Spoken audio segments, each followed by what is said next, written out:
اور کچھ غیر اسلامک مذہب ہے جو یہ کہتے ہیں کہ اس کے وجہ سے اللہ سبحانہ و تعالیٰ نے عورتوں پر لعنت بھیجی اور عورتیں تکلیف سے بچے جنیں گے، یہ ان کے لیے ایک سزا ہے، کیونکہ عورت نے اللہ کا کہنا نہیں مانا، اسی لیے عورت کے اوپر لعنت ہے اور وہ تکلیف کے ساتھ بچوں کو جنیں گی اور اپنے شوہر کی غلام بنیں گی۔ اسلام اس بات کو بالکل نہیں مانتا، بلکہ قرآن مجید میں حمل کی وجہ سے عورت کے رتبے کو اٹھا دیا گیا ہے۔ اللہ تعالیٰ فرماتے ہیں سورہ نساء میں سورہ نمبر 4 آیت نمبر 1 میں، عزت کرو اس کوکھ کی جس نے تمہیں جنم دیا۔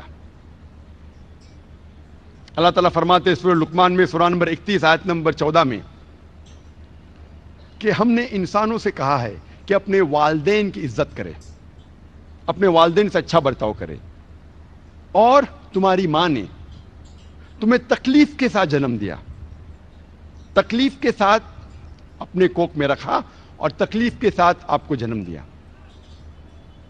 اللہ تعالیٰ پیغام کو دہراتے ہیں سورہ اعراف میں سورہ نمبر 46 آیت نمبر 15 میں، جس میں کہا گیا ہے کہ اے انسانوں، اپنے والدین کی عزت کرو، ان کے ساتھ اچھا برتاؤ کرو، اور تمہاری ماں نے تکلیف کے ساتھ تمہیں جنم دیا اور تمہارے ماں نے 2 سال تک تمہاری پرورش کی پیدا ہونے کے بعد۔ اس کے اندر ویننگ کا ذکر ہے، میں نے آپ کو دودھ پلائی۔ یہاں اللہ سبحانہ و تعالی خواتین کا رتبہ حمل کی وجہ سے اور اونچا کرتا ہے، اور اکثر آپ دیکھیں گے میڈیا میں اسلام کے بارے میں غلط فہمیاں جو میڈیا پھیلا رہی ہے، اس میں ہمیشہ میڈیا یہ کہتی ہے کہ اسلام خواتین کو اپنے حقوق نہیں دیتا اور اسلام خواتین کو ذلیل کرتا ہے۔ یہ سمے نہیں ہے یہ الزام کو دور کرنے کا، اور اس موضوع پہ میں نے تقریر کی تھی لاسٹ کانفرنس میں انگریزی میں، وومنز رائٹس ان اسلام، اسلام میں خواتین کے حقوق۔ اگر وہ آپ تقریر دیکھیں گے تقریباً 1.5 سے 2 گھنٹے کی ہے، اس میں صاف طریقے سے ظاہر کیا گیا ہے کہ الحمدللہ اسلام میں عورت اور مرد کا رتبہ یکساں ہے۔ اسلام میں عورت اور مرد کا درجہ ایک ہے، لیکن درجہ ایک ہونے کا یہ مطلب نہیں کہ سب چیزوں میں وہ یکساں ہے۔ Equality does not mean identicality. پوری طور پہ اگر آپ جانچ پڑتال کریں گے تو پتہ چلے گا کہ عورت اور مرد کا رتبہ جو ہے وہ برابر ہے، لیکن کچھ چیزوں میں depending upon the psychological make up اللہ سبحانہ و تعالیٰ نے رتبہ دونوں کا ایک رکھا ہے، لیکن ان کے ذمہ داری علیحدہ ہے۔ Depending upon the psychological make up, biological make up, physiological make up, مرد اور عورت کی ذمہ داری علیحدہ ہے، لیکن overall both are equal. میں ایک مثال آپ کو پیش کروں گا جس سے آپ کو سمجھ میں آئے گا میں کیا کہنا چاہتا ہوں۔ مثال کے طور پہ ایک کلاس میں ایگزامینیشن ہوتا ہے اور دو طلباء کو سب سے بہترین مارکس ملتے ہیں، دونوں کو ملتا ہے 80% مارکس۔ جب ہم تحقیق کرتے ہیں پتہ چلتا ہے کہ کوشچن پیپر میں 10 سوال تھے اور ہر سوال کا جواب دینے پہ طالب کو ملیں گے 10 مارکس میکسیمم۔ ہم تحقیق کرتے 2 طلباء اے اور طلباء بی دونوں کو 80% ملتا ہے۔ ان کا جب آنسر شیٹ ہم دیکھتے تو پتہ چلتا ہے کہ کوشچن نمبر 1 کے جواب میں طلبہ اے کو ملتا ہے 10 میں سے 9 مارکس، طلبہ بی کو ملتا ہے 10 میں سے 7 مارکس.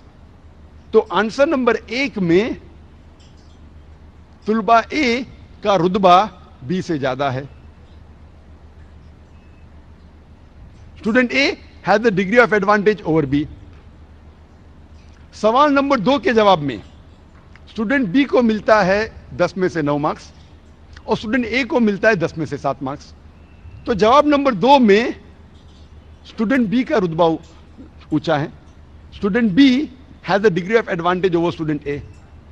باقی سارے 8 سوال کے جوابوں میں دونوں اسٹوڈنٹ اے اور بی کو ملتا ہے 10 میں سے 8. آپ جب حساب لگاتے ٹوٹل کرتے ہیں ہمیں پتا چلتا ہے دونوں اسٹوڈنٹ کو اے اور بی، طالب اے اور بی دونوں کو ملتا ہے 100 میں سے 80 مارکس. اسی طریقے سے کچھ چیزوں میں عورتوں پہ ذمہ داری زیادہ ہے، کچھ چیزوں میں مرد پہ ذمہ داری زیادہ ہے، لیکن پوری طور پہ آدمی اور مرد اسلام میں ایک ہی درجے کے ہیں. مثال کے طور پہ اگر ایک چور میرے گھر میں داخل ہوتا ہے، میں نہیں کہوں گا میں خواتین کے حقوق میں مانتا ہوں، I believe in women's rights. میں نہیں کہوں گا میری بہن اور میری بیوی سے کیا جا کے چور کا سامنا کرو.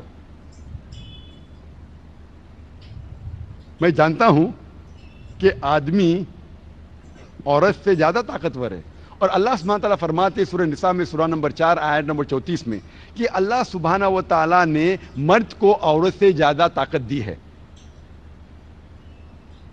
تاکہ ان کی ذمہ داری ہے کہ عورت کو سپورٹ کرے، عورت کی حفاظت کرے. تو اس کے اندر کیونکہ مرد کو طاقت زیادہ دی ہے، اسی لیے مرد کی ذمہ داری ہے کہ وہ عورت کو حفاظت کرے، عورت کی حفاظت کرے. میں یہ نہیں کہہ سکتا ہوں I believe in women rights, میں خواتین کے حقوق میں مانتا ہوں اس لیے میری بہن، میری اہلیہ، میرے والدہ جا کے جھگڑا کرے. دوسری مثال ہے، یہ کہا گیا ہے صحیح بخاری میں جلد نمبر 8 کتاب الاداب چیپٹر نمبر 2 حدیث نمبر 2 میں ایک شخص محمد صلی اللہ علیہ وسلم کے پاس آتے ہیں اور ان سے کہتے ہیں کہ ساری دنیا میں مجھے سب سے زیادہ محبت کس سے کرنا چاہیے؟ اور اللہ کے رسول فرماتے تیری ماں سے. پھر وہ شخص کہتے اس کے بعد کون؟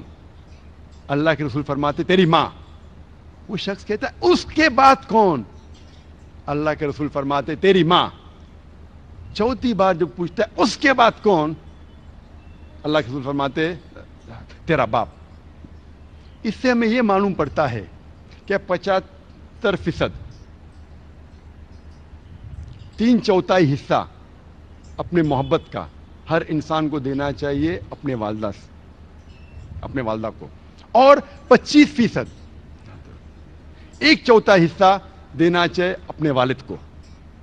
مختصر سا ہم یہ کہہ سکتے کہ والدہ کو ملتا ہے گولڈ میڈل، سونے کا تمغہ، والدہ کو ملتا ہے سلور میڈل، چاندی کا تمغہ، والدہ کو ملتا ہے برونز میڈل، تانبے کا تمغہ، اور والد کو اطمینان رکھنے کے لیے ملتا ہے صلح بخش انعام، کنسولیشن پرائز.